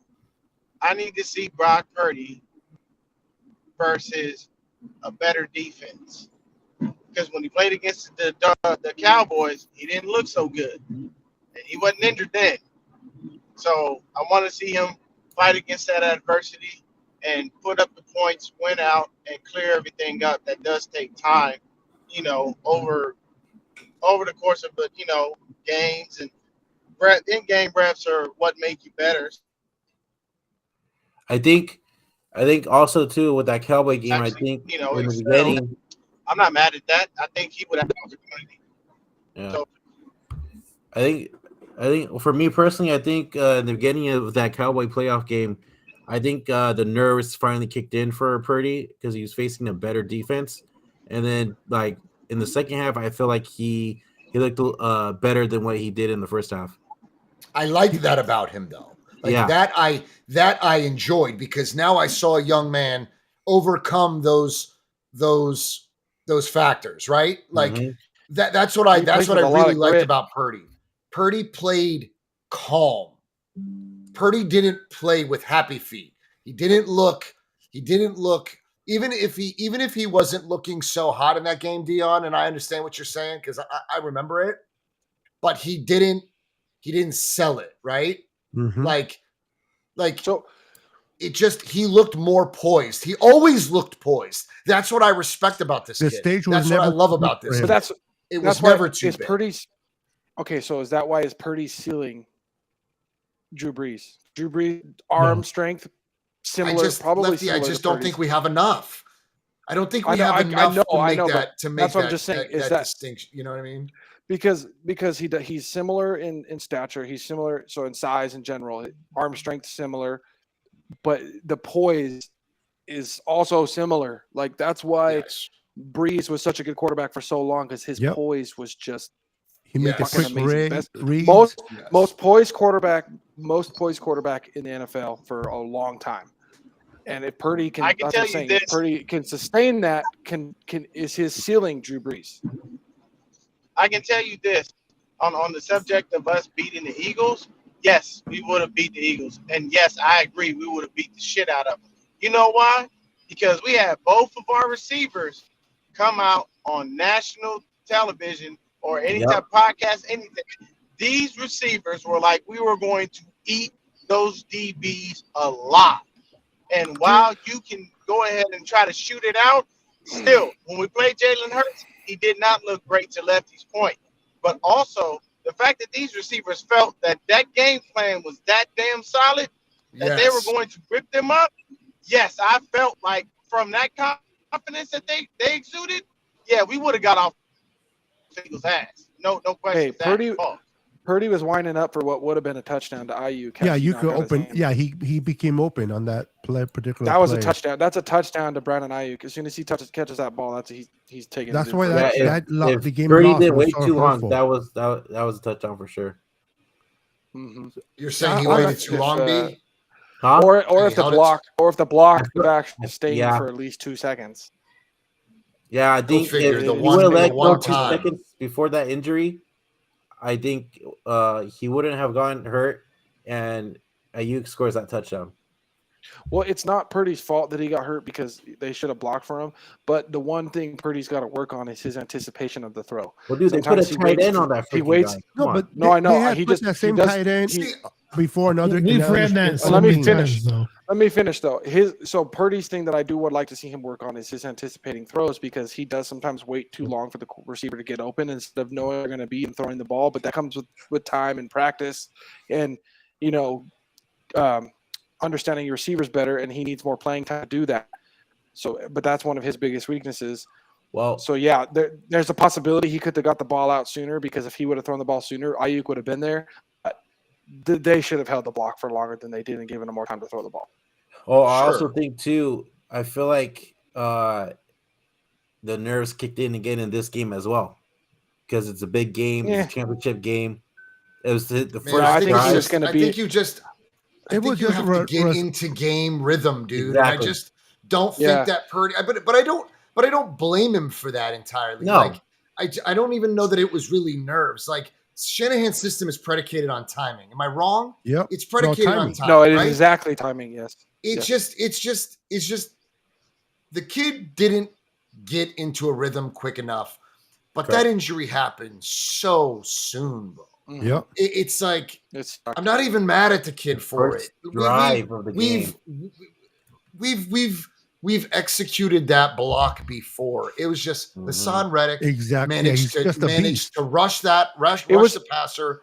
He Yes. managed to do 7 yards in less than 3 seconds, or just about. That's insane. Yeah. And to Purdy's just- defense, that was a long developing play because Ayuk was deep downfield for that throw. So it's like, yeah, he could have got the ball out sooner, but it was a deep ball. He was waiting play, for it so to. it's like, Yeah. so And I like think that's why what his I'm helmet saying, got hurt. It's a 'cause He touchdown. was just about to release it when he got hit. by That Reddick. play was Kyle drew that play up to be a touchdown, and that's exactly Yes. what it was going to be. The ball didn't come out. Yeah. That's just it just happens. It's football. That happens. Like, if we were stronger on the right side of the field, Purdy probably might not have even been playing this season because the Here's a- right side of the field is where our quarterbacks have gotten hurt.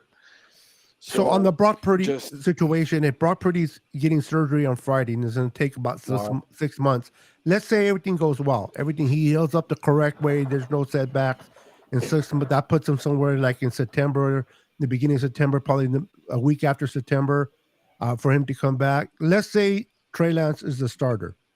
2 games in, he plays kind of we win one, we lose one. The third game, he really just stinks it up. By that time, Brock is ready to go. Do you think Kyle has the patience to wait for Trey to continue to develop, or he yanks him out and puts Brock right in? I think Kyle has full trust in Purdy, so I think he's waiting. I Well, think and he that's unfair. should be patient.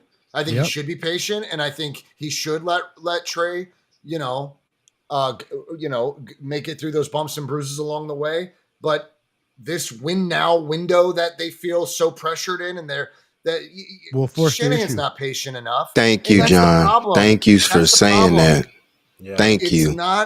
It's not Trey doesn't have time to develop now. And this is where we failed him and his development, because now he has to come in here Absolutely. and he has to perform and execute. 100% agree. And, Yeah. and should've he's got going to rid be of looking Jimmy. over his Absolutely. shoulder. He's going to be looking over his shoulder because Yep. he knows Purdy is going to be, let's say things go the way that, we're 49er fans. Shit don't go the way it should be. So Yeah. I'm not Right. going to be I'm not going to be so sure that this kid doesn't need, a longer time frame. So I'm just going to sit back and just wait. But Exactly. hypothetically, if Trey, if Purdy is ready to go and he can challenge and compete for that job during camp, I'm going to be straight up. Like, Shanahan smiles and he just gleams with this Purdy kid, and Trey Lance is just not getting that trust. He's never had his trust. And where was the kid supposed to gain it when you just failed his development over and over and over again? When you Absolutely. should have moved off Jimmy G Agree. and let this kid develop, you kept Jimmy. And Yep. you just Agree. you push the kid back. Now Yep. you've Set him got up this to fail. kid, Brock Purdy. Brock Purdy's showing out. Right. Everybody's in on this kid. We didn't know it, but the team knew it. The team knew that they had a little Yep. stud in Brock Purdy. Just Trey just got. If Trey had his opportunity, it wouldn't have mattered how good Brock Purdy was. It just wouldn't have mattered because You Trey never would have got got his you would never development. get the chance. He would have just got his development season. He would have got to roll with it. Yep. And he would now Trey has to just come in and perform. And how unfair is that shit? Very. Yep. Because now you're But it's developing this terrible, guy, It's- bro. It's not But what's fair to terrible, Trey, and John, he is doesn't what you're deserve it. saying. Yeah, because what you're saying right there is like, come on, man. You drafted him, but you still kept Jimmy around, and now everybody wants to rush Trey now. You gave Jimmy 7 years to try and Yeah. figure out what he was going to do. You gave, Yeah. you know what I'm saying? And now Trey, after 4 games, everybody has this conclusion of what he is. Yeah. Why did That's we have ridiculous. this big right? Why have did we no have idea this what he huge is. conclusion back when exactly? Why didn't we have this huge conclusion when Jimmy got after 5 games of him getting his big contract?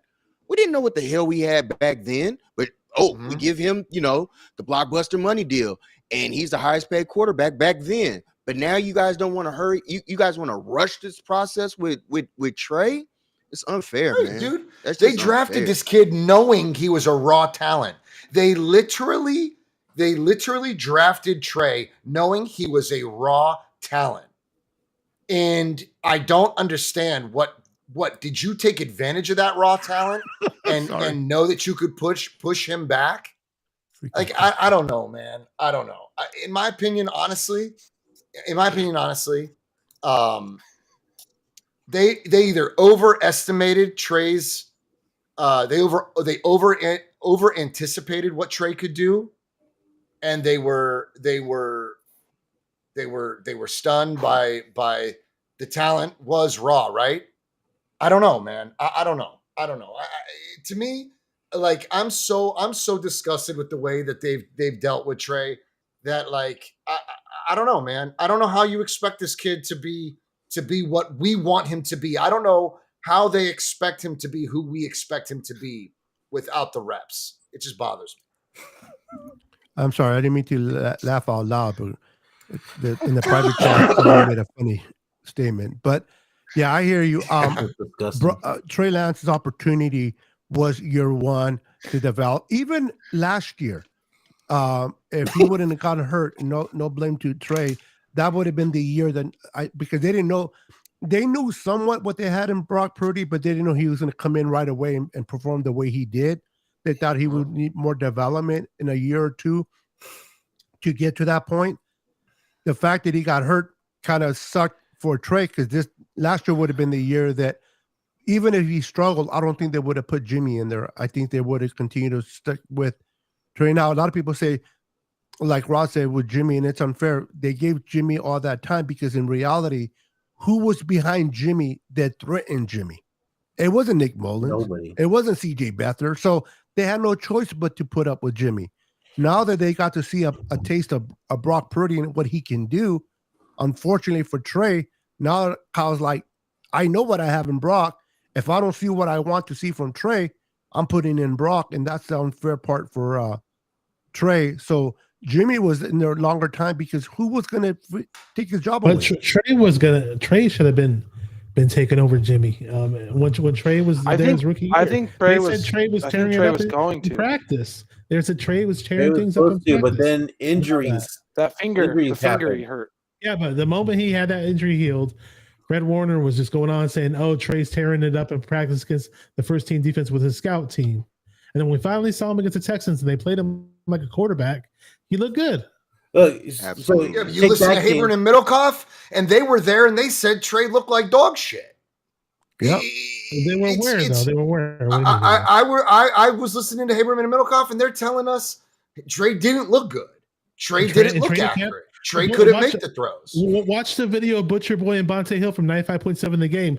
This is minutes Absolutely. after they walked out of training camp. They're yelling and screaming at the camera how much better Trey Lance is than Jimmy.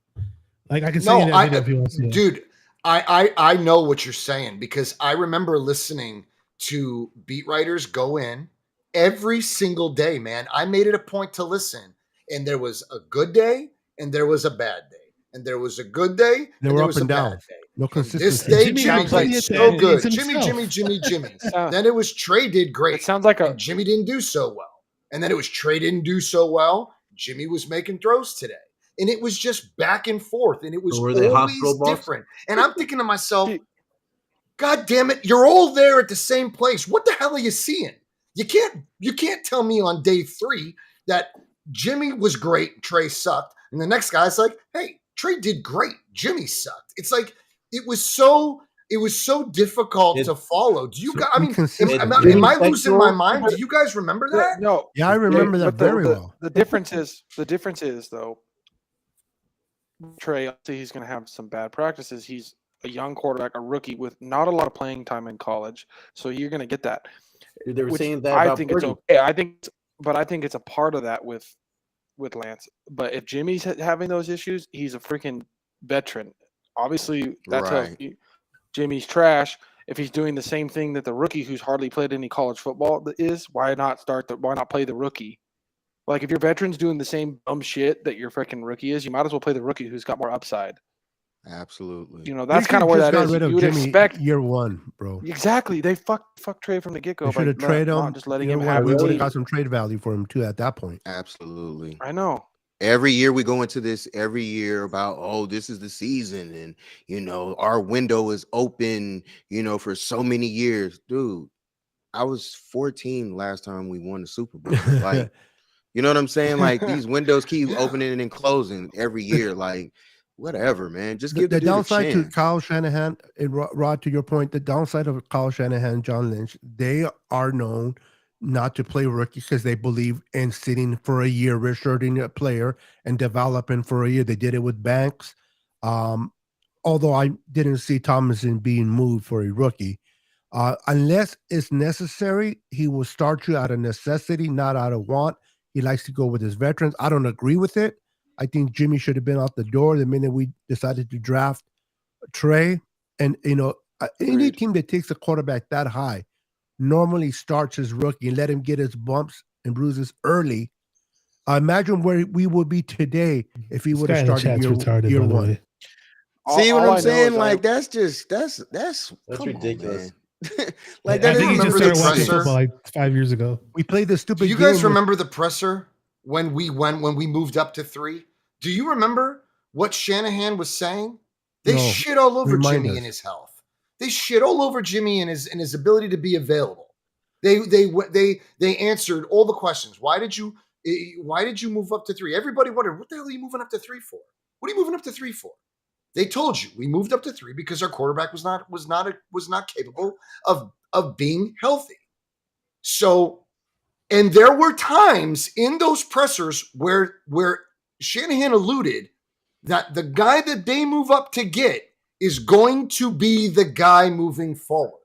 Yep. Do you remember this? Yeah, I do that's where remember that. Kyle, Yeah, Kyle bullshit did- This Lyle. was right before. This wasn't. You didn't even know who the pick at 3 was yet. You just knew almost that the guy that they're taking at 3 was replacing Jimmy because he was not available. He was not healthy consistently. And that's what they alluded to, right? And then So you does got this- a different does this- outcome. They tell you, you get different. They tell you, you get different. They're So never does this- straight up. But does this tell you that maybe it was supposed to be Trey? That's not how Kyle actually wanted, and then he got. No, told because that I he's listened not to allowed Larry Krueger, who has his ear close to the ground, and Larry said that when John Lynch and Kyle Shanahan drafted Trey Lance, they knew that this kid's ceiling was incredible, but he was a raw talent who needed development, and they were up to the task. Yeah, and build. They were up to the task. Yeah. But it just like they know the way Kyle was running, even this last season, the way Kyle was calling plays for Trey didn't seem like he really was helping him develop, in my opinion. But I don't I'm know. not mad at I how don't you really- use Trey. I'm not going to sit here and blame Shanahan for how he used the kid. You're going to use the kid the way you wanted to use the kid. Because if he didn't get hurt on the play that we were all mad at him for doing, it wouldn't have mattered because you would have just used Trey the way he was going to use Trey. Trey Lance is a kid who should be able to run between the tackles. It was an unfortunate injury. I'm not mad at Kyle for it. I'm just not going to blame him for that. Because because you know what? He's not going to use Trey any different. Mark my words. He's not going to use Trey any different this upcoming season. It's going to use him no different. Yeah. And he shouldn't. He shouldn't because, Trey just needs to choose the right gap, right? He needs to make the right decision. That I was an don't feel RPO. I don't feel like we have to use him as much in the run game because now we have Christian McCaffrey. Now Yes. we have Elijah Mitchell. You know That's what fair. I'm saying? There's That's no fair. I reason agree. to Got run Debo. him as much as we did last year. The whole reason we all fell in love with Trey was he's got a strong arm. He looks to make the throw when he's on the run, and he can extend the plays with his legs. I didn't like him. I didn't like him because he could run the RPO Exactly, yeah. and run with the ball in his hands. That's not why I liked him. I liked him because he could extend the but Lefty, plays. let's be honest with ourselves. We also didn't think about, can Trey make all the underneath intermediate stuff? Like, we knew that he That's could throw the true. He ball really struggles with far. That's all we knew. We knew that we didn't have a quarterback that could throw the deep ball, because we lost the Super Bowl because you couldn't throw the deep ball. You couldn't make all of the throws to win a Super Bowl. But what did we not? We knew that Trey could do it. We knew he could throw the deep ball. Yeah, but we we forgot did about not this. know that he struggled underneath with intermediate. We didn't know he didn't throw with touch. You know, he was throwing missiles, right? We didn't know this shit. That didn't change the way I felt about Trey. No, It didn't. I just knew the kid needed reps. I knew that the kid needed to play the game. And we saw growth in the Houston game. We've all said it ad nauseum, right? Agreed. There was growth Agreed, between yes. the first half and the second half.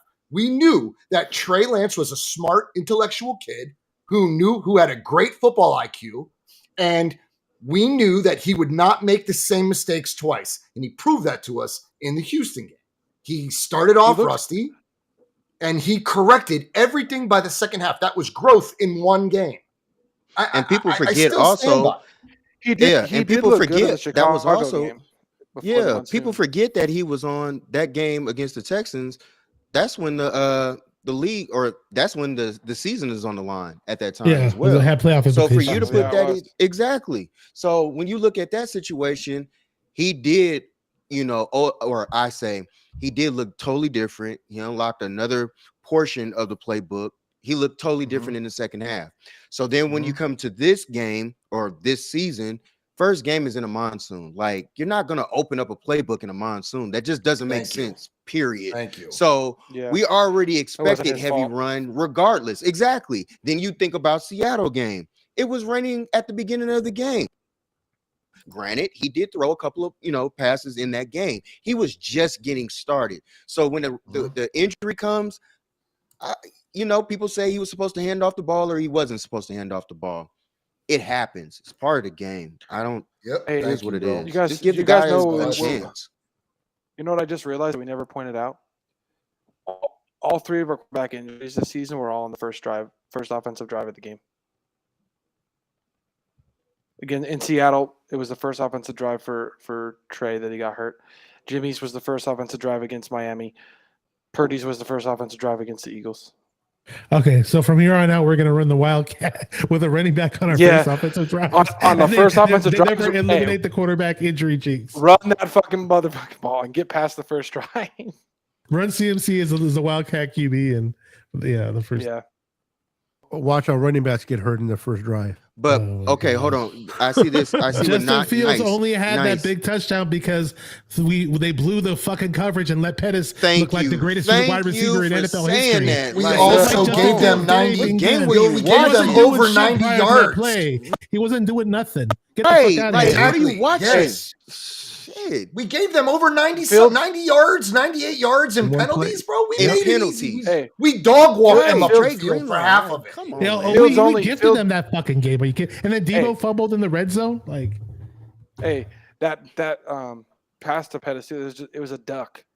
Freaking Fields threw up a duck to a wide open receiver. Like, what do you Look, It's not like I busted totally play. support he it. made some Listen. fucking sick throws in that game. If you don't know He what that is, did. and you don't know fuck about football, he made some really fucking difficult throws. in that first part of the game, Lance looked fucking amazing. But the problem was, as soon as the monsoon came, it changed the whole offense. But he It was the changed playing fourth the really quarter good. was the most game. rained I've never out- seen so I've much not any rain fucking in sport my I've life. ever watched in my life. Not to I've never mention- seen a field not to- rained out that fucking bad where you couldn't see shit. You couldn't see any detail on the field. I know. Nothing. Not to mention, it's one of the worst fields and oldest fields in the NFL, where the Right. freaking water doesn't even leak, like drain out of the freaking. Like Right. they're playing on fucking. They're like pretty much playing in a A shallow slip and pool. slide. Slip Yeah. and slide, a shallow pool, like a little kiddie pool. But fellas, Right. I do respect the fact that your opponent still plays in the same conditions. yeah, Right. But I don't believe that is I don't believe that that's the difference, win or lose. Okay, because we just committed so many penalties. We dog walked you up the field. We gave you points. Okay, we blew coverage. We played like dog shit. And I do believe that all the hype going into the offseason, we overlooked Chicago into week 2, into week 3. We totally overlooked our opponent week 1. We totally did. And then you throw in this stupid ass monsoon. Listen, it doesn't. We overlooked it. Elijah Mitchell got hurt like early in the game too. Remember that? Yeah, absolutely. And he was in his bag in that game, dude. He was killing. And we didn't have a Kittle. Yeah, no Kittle. Every time Mitchell chucks the ball, You bam, know? 5-6 yards, and then Mitchell gets hurt, and the run game goes to shit. Absolutely. Y'all It's see so what's many. coming? It's so many factors. It's so many factors that Trey didn't have on his side that people so quick to forget, and then they just call him a bust. And it's like, dude, he never got a chance, man. That's this mother. Wow. Got Jimmy in the back holding an umbrella with that wise ass smile, just looking at you all evil, like, here's me, bro. Like he did against the. Go ahead, make a mistake, my man. It's back. It's my ball, bro. Like he was I smiling. hate that shit. Yeah, like he was smiling in the Eagles game when Purdy was hurt. Shut up, Siri. That's not I'm nice. so glad we're not gonna have to see that fucking grid on the sidelines anymore. Thank God, dude. man. I hope gosh, it sucks because I hope the best for Lance, and I'm cool if he freaking can take us. But I am still a huge fan of Purdy. But I'm just gonna roll with it because when it goes back to what we were talking about earlier, I think the Niners are obviously going to build mostly in the draft, bring in a couple of guys to fit in here and there. Because we have a team that can win a Super Bowl, but it 100% relies on our quarterback play. Which scares as the long living as both shit out of me. quarterbacks get a fair chance to compete against each other, and the best man wins, and the best man is a legit franchise QB, I'm perfectly fine with whoever it is. That's all. That's absolutely. Me too. Same here. All right, it's guys. a fair point. It's a fair point. 187. I get it, man. He made plays. There's no doubt. I understand. Yeah, because we kept extending their drives. We stopped his ass, and he wasn't making. We never plays. took them off the field. Stat Right? line. Field's stat line wasn't shit in that game, minus that stupid fucking Pettis play. We stopped his ass so many fucking times, and the defense kept fucking making retarded ass penalties. Yep. Exactly. I mean, ultimately, we shot ourselves in the foot week 1. I'm not going to blame it on the weather. I'm just going to tell you straight up. We shot ourselves in the foot. Bro. We played like dog shit. Defensively, that wasn't the beginning of a number 1 defense in the NFL. Nope. That was that was the beginning of we got to get our shit together. This is week 1. Right. I mean, we got to get it right. We looked like dog shit week 2. We didn't look right. We didn't look. We were like a shell I was of going to say ourselves. this whole thing about Trey getting a start now. I mean, Shanahan knows this. Our teams get off the shitty starts during the NFL season. They just do, but we find ways to overcome it. So I mean, if Trey stinks it up one freaking game, I don't think he's going to get pulled right away. It's going to have to be consecutive games of him stinking it up to be like, okay, let me see who's it might have to available. be the first half of the season, possibly. Because Jimmy had a fucking long leash, dude. I'm sorry, he stuck it up so many. That's fucking exactly times, what I'm dude. thinking. Exactly. Yep. Hey, Speak but on one it. of his games. Let's hope that Lance is just the type of person naturally that when his back's to the wall and there's pressure, he plays better. I think he There will. are. Yeah. Let's Hey, just hope that he's that 187. kind of player. What about the Denver Bronco game? What about the Denver Bronco game? Perfect weather conditions. That didn't fucking cost us home field advantage. That's what cost us. Tell me. Exactly. It did. I mean, we can pick out the games, man. The Atlanta game, we didn't have to lose the Atlanta game. Yeah. Nope. We didn't have to lose. We didn't have to lose versus Denver, but we did. We still found ourselves in the NFC Championship game. Yep. Second time in a row. Dude, the defense balled the fuck out in Denver, and here we are giving them a free 2 points. And a safety in one play. Yeah, it could have been a pick 6 actually. Yeah, it could have been a free 7. What do we call it? What do we call it? A pick 8 because it was like he threw a pick. He That's pulled why the goal line, like rusty. stepped out and threw it on the goal line. That kind of play is why we drafted Trey, because Trey could use his legs and probably get a first down instead of fucking doing what Jimmy did. Wow. Right? Am I right? Jimmy gets a 7-year pass, but this guy only gets 4 games. Dude, I am gonna be so happy sense, when he's man. off the team, dude. Honestly, I'm not gonna lie. I hate some of our fans sometimes with how much hate Jimmy they have on sucks, Trey. dude. Fuck Jimmy. Hey, you never know. Maybe You Trey know- comes out of this and kicks ass next season, and who knows? We would hope don't so. see. The I only would thing, love for the that only to thing happen. Trey is missing is playing time.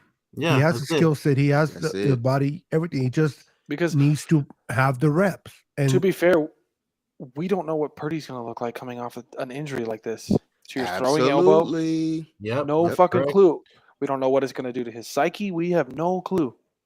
Yeah, but I mean, we could also say the same thing. What if Lefty? What if Purdy didn't sustain the injury and he just came out the second season stale?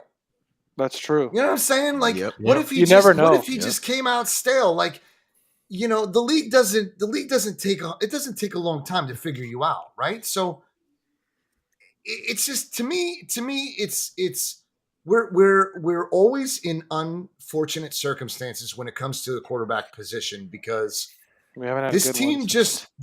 just doesn't value the quarterback position.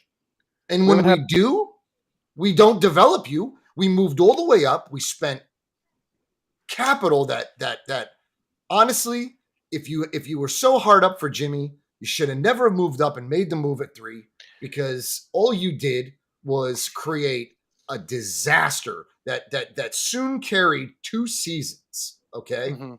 And now Trey Lance has always had that backup quarterback looking right at the back of his head. My Mhm. man has not had an opportunity yet to play the game peacefully. He has not had an opportunity to just do his thing and have the full trust of Kyle Shanahan in the front office to let me cook. No.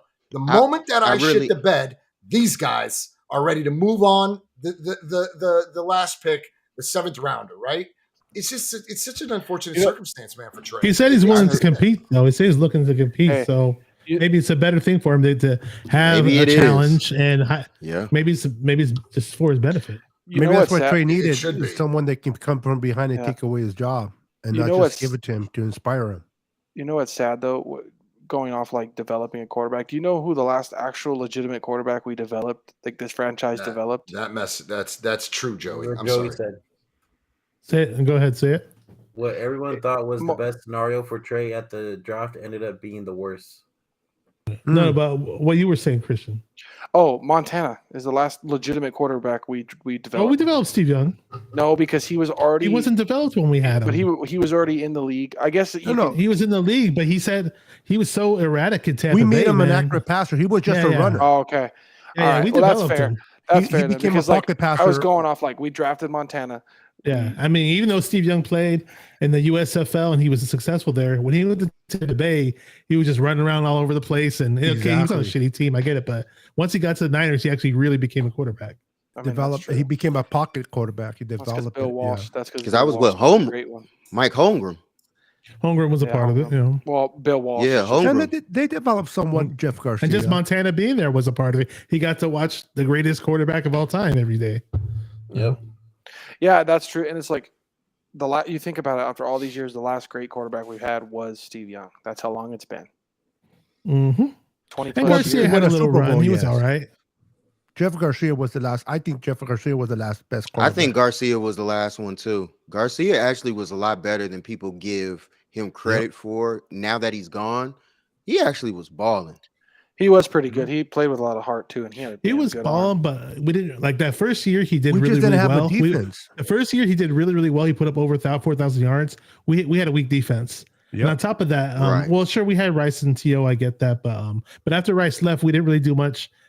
We just it was like Ty Streets. Drunken Miller. Get out Ty of here. Streets, yeah, and he wasn't really all Brandon that. Lloyd. Yeah, we just didn't really surround T.O. with enough talent, in my opinion, Yeah. to help out Garcia. But they could have possibly did something. It was just too short lived.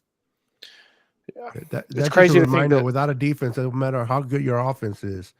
You can put up points, but if you can't stop the other team from doing the same, The one thing we can do is draft receivers because we drafted the 2 greatest receivers ever to play this Hey, game. I'm So- okay. I'm okay if we could draft another Hey, receiver. do you this remember year, there was like, a time the I'm Niners fine with couldn't it. draft receivers if their life depended on it? Oh my god! Well, Remember we those couldn't years? draft the mid 2000s. and then we'd have Even draft number picks. 17, what was his name? And then we wouldn't draft And them, AJ period, at Jenkins. one point. Yeah. Oh my God. AJ Bulky's Jenkins. the bulky era of draft picks were just Bulky. Out There, of I Michigan couldn't State. remember. Thank you, Fucking Bashar. dumbass. Yeah, he couldn't he's a draft dumbass. freaking receivers if his life depended on it. Yeah. You know, the And then he Patriots just have the same He problem. got scared to draft any after the AJ Jenkins debacle. Yeah, you kept. Yeah, AJ Jenkins. I don't Michigan think we're gonna draft any receivers this year, but I think think they we are are. actually. If you But look at the probably list the of how many fifth. receivers they've talked to with the draft, I think they will. But We have don't a be draft surprised if they another don't running draft a back. tight end. I don't think I would rather draft the tight end, but that one out of Michigan personally. But Yeah, I think they'll draft the tight end too. They have to. Who's behind Kittle? I mean, nobody worth anything. Knowing us, we'll Exactly. draft another running back. We probably No. will. Oh my God. No, I'd no, rather no, no, take no. I Jake think Moody. we got now that we got CMC, we're Hey, good at running back. hey, they Kyle- can get another UDFA for all I care. They still have TDP. They got Jordan Mason. Quick question: Mm-hmm. Would you guys rather would you rather have the Niners draft a kicker in the third round instead of a running back? If Yes. those were the options. Yes. Yes. No, I don't know about kicker in no. the third Yes, we round. don't though. need That's a so running early. back. I don't want No, to we're kick her talking in the about how third bad round. we pick running back. There you go, Javi. You're with me on that one. No, I can't. I can't. I can't have a kicker in the third round. I want to get that. believe. I want to believe that my man Trey Sermon. Listen, I'm a Buckeyes fan, so watching Trey I was a Sermon Trey Sermon struggle fan. when he struggled in camp, I think it was more of an intellect thing. I don't know if Trey. Listen, Sermon had a very easy job in Ohio State, man. I just don't think that he was going to translate well in the NFL. And I didn't think so. I mean, if you asked anybody if Trey Sermon was going to struggle in the NFL, if Trey Sermon was going to struggle in the NFL, they'd be like, hell no, bro. He's going to be a stud, right? Like, he was drafted right where I thought he would go. Little did I know he was going to suck ass in this system. And he wasn't good on the he Eagles didn't do either. any better. He didn't do any better Yeah. in Philly either. So Yeah, they- I they don't got know rid of what his the ass. hell's the matter with him. He struggled with the playbook, man. I remember, I don't know where I heard it, but I heard it, man. I did. I heard it. I heard that he struggled with the playbook, but I just can't remember who He said had that one good game against the Eagles. Remember the one game he actually got carries, and then he had a really good night. He was getting a lot of nice gains against the Eagles up the middle, and then boom, he got knocked out with a concussion, and we didn't see shit from him since. When, And then when after we let that- him go, where did he go? Philly picked him up this year, Philly. and he got He cut. never really played Philly. for Philly much, huh? He didn't get any. He barely got. I think he only got like 1 or 2 carries. Wow. Bet you who's on the practice squad, man. Just taking practice. Damn near almost got a ring. Now, what about TDP though? What do you think about TDP? He did almost get a ring. We don't know. We haven't seen enough about TDP. And a couple towards the end of the season, they were giving the ball a little bit. He looked all right, but he I needs to prefer step up. Jordan If he's, Mason. somebody needs to step up. He needs I to stay just- healthy too, because he's But I- always injured. He's nicked up. I think prefer TDP Mason. was more of that rookie, let him develop. I think Trey Sermon was more like John said, it was just not comprehending mentally what the Which offense required of him. breaks my heart, man. But I Jordan really Mason's wanted him better. so bad to succeed, man. Sermon. Yeah. Dude, Yes, I- absolutely, Ohio man. State I wanted him Texas. so Brandon- bad. John V. asked Brandon how many times I freaking pounded the table for Sermon, and then he fucking made me look stupid. Dude, I pounded the table so hard. I for mean, Sermon. dude, if you watched him as a Buckeye, it's hard not to bang the I table. watched for him as a Sooner, though, dude. I watched But I him don't kill think as it a was his Sooner, fault. too. Just maybe his learning ability to comprehend that offense as quickly as other players. It was Well, not that's there. a hard offense. Yeah, and Look, you're he's right. not. It's not like it's not like he bounced out of the NFL. He may just struggle early. He may develop later. Yeah, Right. I I hope wish so. him all the best, regardless of whatever. Because And I'm not I even loved an him. Ohio I fan, loved but him yeah. dearly here. So He may get I on a mean, team like Denver and then just blossom. I just felt like, mhm. Yeah, see, John B., what I felt hope like so. is what I felt like for Sermon was drafted to help Lance, but Lance never got to play with him, so we never got to see what could have been because Sermon was good in the RPO. He was fantastic at it. He's actually what I always thought was a pretty good blocker, pass blocker too.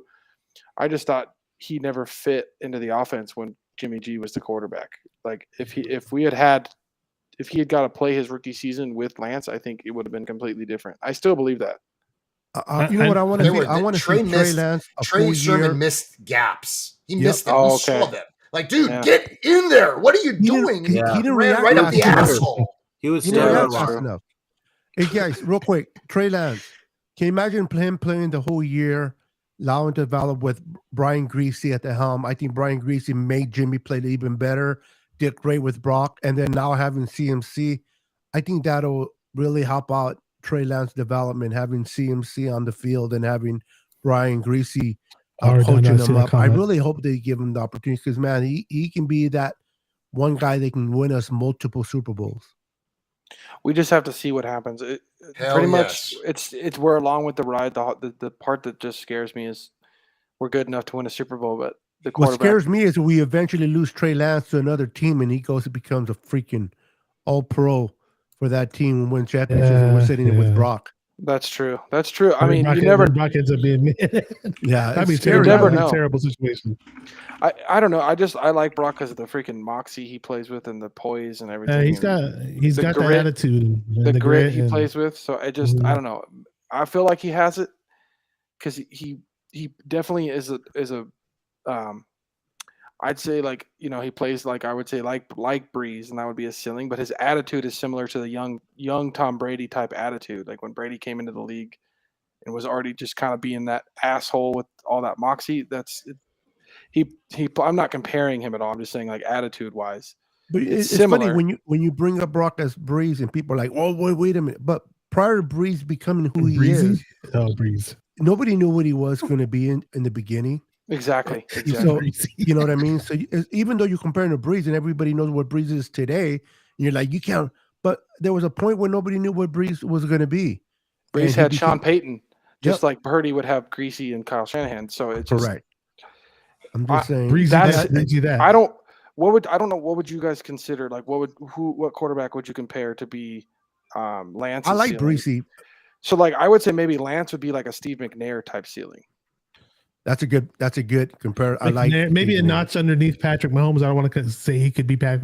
As best he could be Mahomes, but maybe a notch under. You can't be Mahomes because Mahomes' whole game is just ad-libbing. It's just blah, blah, blah, blah, blah, he does do that just like that, huh? I would love to see 7-8 weeks straight of Trey Lance, and I'll tell you whose ceiling I see. I just want 7 to 8 straight weeks of Trey Lance. That's all I want. I want to see consecutive weeks so that I can tell you who I believe he could be. Because right now, I can't tell you a damn thing because I haven't got to see enough. We don't know. It's just like we don't know he's going to be a Hall of Famer. We don't know if he's a bust. But that's the problem to relax. For me this year is I can't be as excited about going along for the ride because I know our team is good enough to win the Super Bowl. So I'm like, oh, shit. Fuck. What do we do? It's kind of scary. Our team is good enough to win a Super Bowl. Our team has always been good enough. Our team in 2012 was good enough to win a Super Bowl. We're just a quarterback away from doing anything right. Yep. I know. It's just Super Bowls, quarterback away. That's what sucks. It's like we're so good and ready to win a Super Bowl, but there's so much questions of the quarterback position, and it's like, are they ever going to get answered? We're going into this offseason with the same issue. Like, who the hell evaluates quarterback talent? Like, get your ass in here and speak up, God damn it. What the hell are you people doing? You never know because you're evaluating all this talent, and the next thing you know, Patrick Mahomes goes by. Josh Allen passes you by. But Mahomes, what would Mahomes have been the same without Josh Allen was in the draft after. Like, I know Mahomes is talented. Mahomes is insanely. It sounded good coming out, Christian. I have no idea. I know, but with Mahomes, I know because like that's what I wonder. Like Mahomes, I think Mahomes could. Yeah, we see Mahomes now, 2020 vision. Yeah. He can move on now and probably play in any system. But I mean, I think his development is and where he's at is because of Andy Reid. So I'm like, but Mahomes is a tough mother lover, dude. No, this dude's tough. He's got grit. I agree. He has the wherewithal. He has the. He anticipate. He's got that anticipation that you like. So I agree, but I 100% agree. I think he's talented. Like he's an amazing football player. But I think Andy Reid, him getting connected with Andy Reid was the perfect connection. They helped each other out. It was. I just wonder like if he had gone somewhere else, would it be the same? Like, I think he could leave Andy Reid now and be fine, but I think to start when he became, what do you know about this system now? Could you imagine Mahomes in this system now? I mean, you think Baker Mayfield would be the goddamn holy grail? Can you imagine Mahomes because in this similar system? Because it's a similar system. Well, let me put it this way. So I agree. I Mahomes agree. would have It's went to the Bears when they took instead of taking Mitch Trubisky, they would have taken Mahomes. Oh, it would have been completely different. There's just because Mahomes sat to start his career Well, a year under Alex, yeah. learn from Andy Reid. He also got to learn from one of the best leaders in the locker room ever, in Alex Smith. So you know what I mean? Like he had a perfect situation. It's just like I don't think Aaron Rodgers would be Aaron Rodgers today if we had drafted him. There's no fucking way. Motherfucker's going to the Jets. There's no fucking way that Aaron Rodgers would be Aaron Rodgers without. You know what's without funny? What you going just to Green said, Bay. Christian, what you just said about Mahomes learning from the best coach and sitting under a great locker room quarterback like Alex. That's kind of like what happened to Trey that first year with the Niners. Mhm. You may hate Jimmy, but he's a great locker room guy, and That's he's a true. great- That's true. Rod had to bounce, guys. So just want to say thank you, Rod, Yeah, for coming on the show. We're going to close the show. My boy Brandon trying to close the show for the last half hour. I know. I tell saw him, that. I squeeze feel the bad. balls and just jump in there and take control, Brandon. But Come they were on. having fun. Hey, we can always come back I'm messing on the with you, show. Brandon. I know. I was part going to of it say too. something, but I caught myself. Just Andale. You know what, Christian? don't make me say it, Brandon. I Watch swear yourself. to God, dude. Don't let him say it. Let's end it. Let's end the show before we get canceled. I'm just kidding. After Yeah, our no, first Oh, shit. We're Hey, trying to build this channel. All right. Well, Oh, shit. that's gonna do it for us. Dion, any last words? I know you just joined us again. And last words, like he's being executed. Yeah, my bad. I was over here. I'm rolling right now, man. I'm heading back to AZ. I just feel like let's hope that the off season goes well. Let's hope that everything works out and that we make the right moves to be able to bring in the right pieces to make this a championship level team. And all I want is Trey Lance to blossom and shit on everybody and shut them the fuck up. Yep. There you go. Amen. All right, I Yeah. think that's gonna do it for us, guys. Real Thank- quick, just go ahead. remind everybody, Brandon, remind everybody that if you haven't already been following us and everyone on the panel, everybody's YouTube channel is in the description below. Feel free to click on it, go to their channel and support it. I don't think I think I have Bashar's in there, but if I don't, I will add it in there. My apologies. And make But- sure they subscribe to the 49er Podcast Network too. Yeah. That's the And this, channel. yeah, and thank you, Bashar. And as we're building our podcast, make sure to follow us at 49ers Podcast Network and support the channel, guys. Appreciate you guys. Go ahead, Hit that Brandon. subscribe and like button, guys. Hey, I Wipe want your to give a feet. shout out to the chat. You guys have been awesome all night, man. Yes, You guys sir. ripping the comments. You guys have been questions. And I'm Joey sorry that we Argento. didn't answer all of them, but you guys have been on fire all night, man. And we would not be any of this without you guys. We appreciate you and your continued support. Rock out this network, my friends. Share it with a friend. What does Pete say? Tell a friend to tell a friend so we can be friends. What is that? Yeah. Is that a biggie? I like Is that from biggie? Pete. Tell a From friend. DIG. Yeah.